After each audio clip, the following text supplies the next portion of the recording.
Hey guys, and welcome back to my channel. If you're new here and if you're coming to my video because obviously the reason of the title, my name is Rose and this is a different video obviously. It's a hard one to film, but I thought it's time to finally film it. I'm gonna go through a timeline of my whole, I guess, pregnancy journey that I had for a short time and talk about, well, the timeline of how I experienced everything and what we plan on doing going forward. And also at the end of the video, I'm thinking of, I was originally going to do a telling my husband that I'm pregnant, telling my mom and my dad, and unfortunately that's not going to happen. So at the end of the video I will put in the clips of me telling my parents. Sorry if I keep playing with my hair. But yeah, so let me get right into what happened with this pregnancy and all of my symptoms, doctor visits, I guess. So let's get into it. Okay, so I have a few notes. So on January 30th is when I took my first pregnancy test. And of course, I wasn't expecting it because I was really early. I found out 8 DPO, meaning 8 days past ovulation. For those of you that know or watched my last video, you guys knew that we were gonna start trying. So I knew right away when the earliest I could test, and I was actually really surprised that it came out positive. So I've got my cup of pee here. Sorry, a little gross, but I'm gonna go ahead and dip it for a few seconds.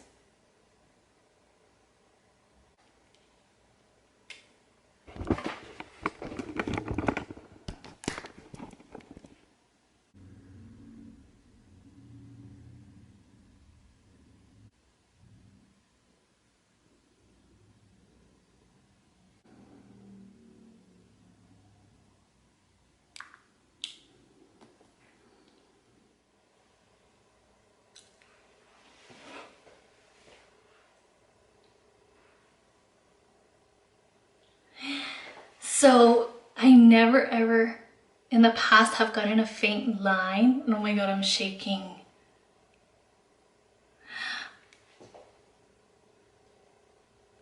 I have a faint line. Oh my god.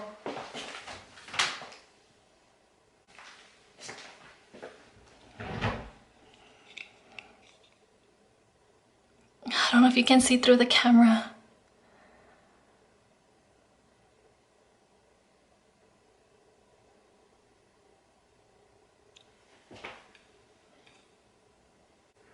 I'm gonna record again tomorrow to see if the line gets darker. My heart's beating so fast. Arya is not here. Arya is at my sister-in-law's house, my in-laws' house. You can't even, my heart's beating. I'm getting so hot. Afternoon on Friday, it is almost gonna be 2 o'clock. And this time I'm gonna do the first response and the digital one from Clear Blue.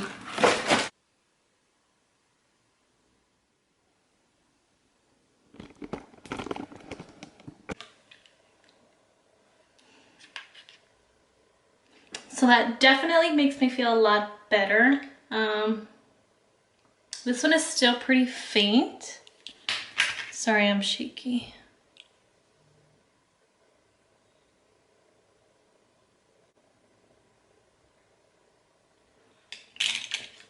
So we were super excited. Well, I was super excited. I was nervous. No, Juliet. The next day I did tell my husband. He thought it was a joke because we didn't think it was gonna happen on the first trying this year because we've had the issues of it not working out so fast, I guess. And so that, and then I told my mom, we told his parents. So sorry for the family members who are watching this. I didn't want to tell anybody for this exact reason. I didn't want both of our large families knowing, because this obviously could happen to anybody.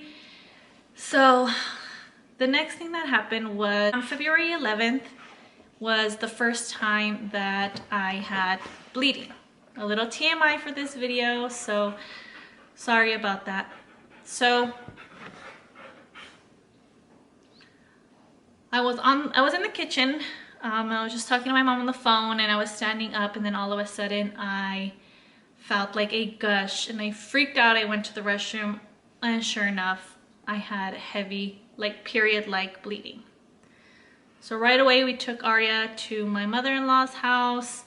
Me and my husband went to the hospital, and at that hospital visit, it was only 4 weeks.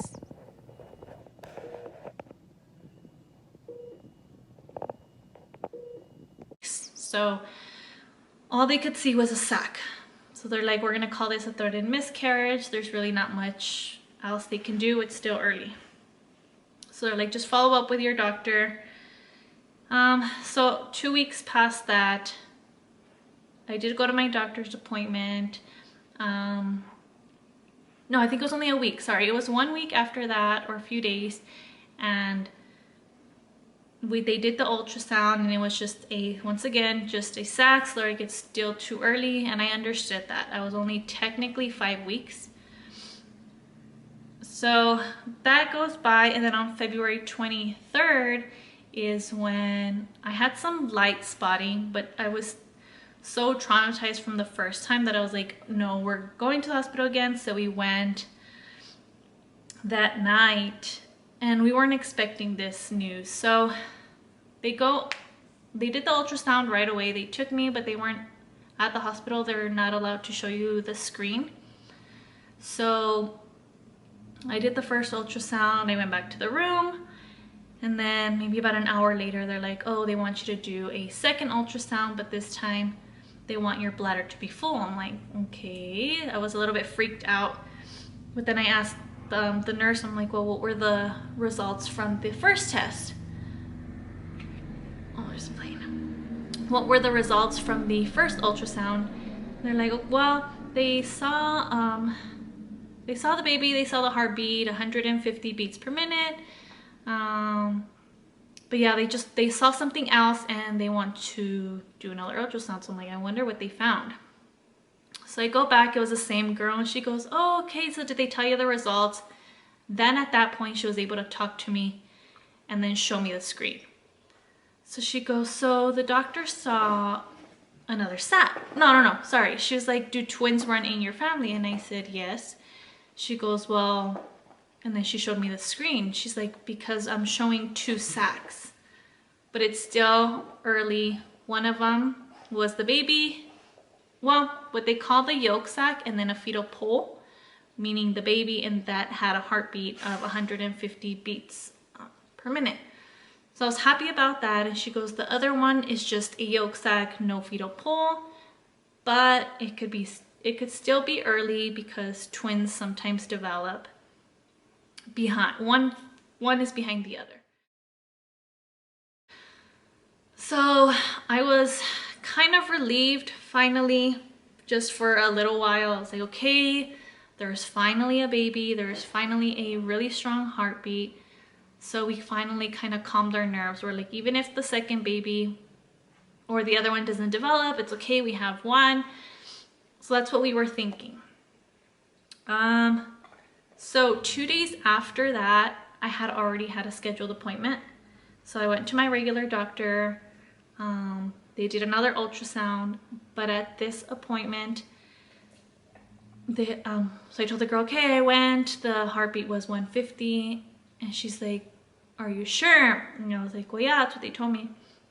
And she's like, because I'm only getting a heartbeat of 76 or 79, somewhere around there. At that point, Like my heart literally like dropped, and I was like, I already knew that's obviously not a good sign. She did give me my ultrasound strip, but all my other appointments and the hospital visits, I wasn't allowed to get photos. So I don't have anything where it shows the two. I just have all my paperwork. And then I was like, what about the other baby? She goes, well, it's just the sac. It's just the sac, but the sac looks a little bit deformed. And I'm like, deformed? Okay. And then I had a small bleed as well, which probably was why I had the heavy bleed. They call it a subchronic bleed. So after that appointment, they're like, we still want you to do your blood work, and my HCG level, which is the pregnancy hormone, was rising. So I thought, okay, maybe we still have a chance, but to be honest, with the heart rate dropping that low from 150 to the 70s, I was already expecting the worst. So 2 weeks passed, and then we are now March 10th. So March 10th comes, we go to our appointment, and I just had a gut feeling. Aria really wanted to come with us to our appointment, so I'm like, you know what, I'm gonna let her come, because if it's bad news, I don't want to cry. I hate crying. I don't like to cry in front of people. That's just kind of who I am. I like to cry in private, in my car, whatever. So we took her. My husband had his phone already. I was like, okay, well, it's good news. Let's record Aria. That way we can finally announce it like on St. Patrick's Day on social media. So she's doing it, and the baby looked bigger. So I'm like, so I was kind of like, okay, maybe it's okay. But I was technically supposed to be around 8 weeks. The calculations were so off from the date of my last period. So just by the look in her face, like she was trying and she was moving the thing around, and because they have the screen up for you so you can see, and I'm like, there's no heartbeat, huh? And she goes, no, I can't find it anymore. So right then and there, my husband puts down his phone, and Aria's asking questions. We're like, oh, no baby yet. They're just checking my tummy, whatever. So she tried everything. She's like, I don't see, like in the ultrasound, you can also see the red and the blue from like the heart vessels. She's like, I'm not seeing any color. She kept trying and trying and trying. She's like, no, there's no heartbeat. So we finished the ultrasound, and then we wait to see the doctor, and sure enough, they gave me my two options, which was either let it happen naturally. He told me naturally without any pills, it can take days, weeks, like it could even take up to a month, or you can choose the option of a DNC, which is kind of like a surgery because they have to put you under, but it's only like 10 to 15 minutes. So I chose that route. I'm like, you know what, let's just get it over with. Let's do the whole procedure, surgery thing. And then the whole coronavirus hits. So, or it had finally kind of hit El Paso. So they had to reschedule me. So now we are in present day. I'm filming this on Wednesday, March 18th. They finally gave me some pills to start the process of like opening everything up and letting my body kind of naturally start releasing everything. And tomorrow, Thursday the 19th, I have my procedure that I have to go to in the morning. And it's gonna sound gross, but they have to suction everything out, make sure everything's clear. So going from here, we do want to try again because we know, okay, now we can, like it worked, we can get pregnant, and I'm healthy. He's like, it just happens to some people and there's no explanation. So I get that. And then it's kind of hard to answer this question, like, how are you? How do you feel? But I don't know. It's like a numb feeling. I haven't really had the time to fully process everything, I guess.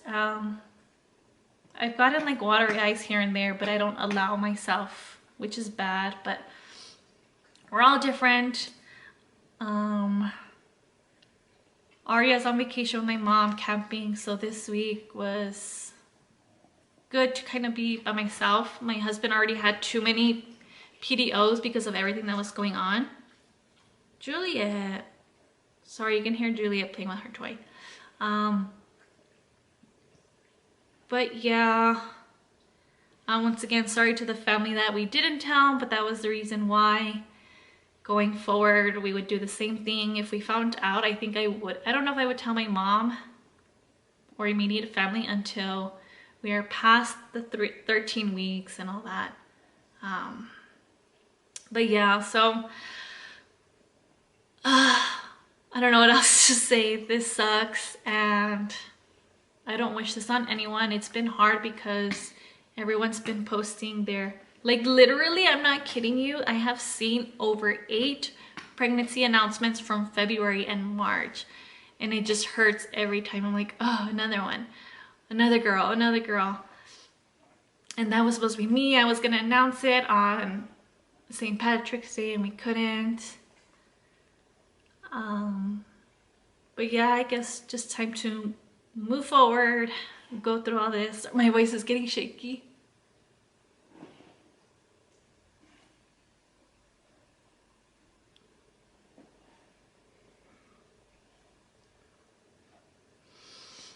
I don't like to cry. So we're gonna move on, and I'm gonna show you guys all the clips that I took from when I found out, when I told my mom, my dad. But yeah, don't leave any mean comments. And I'm hoping that my next video will be something more fun, something different. I didn't want to film this, but I mean, I've been gone from YouTube for a really long time. But thank you guys for watching, and watch my other clips.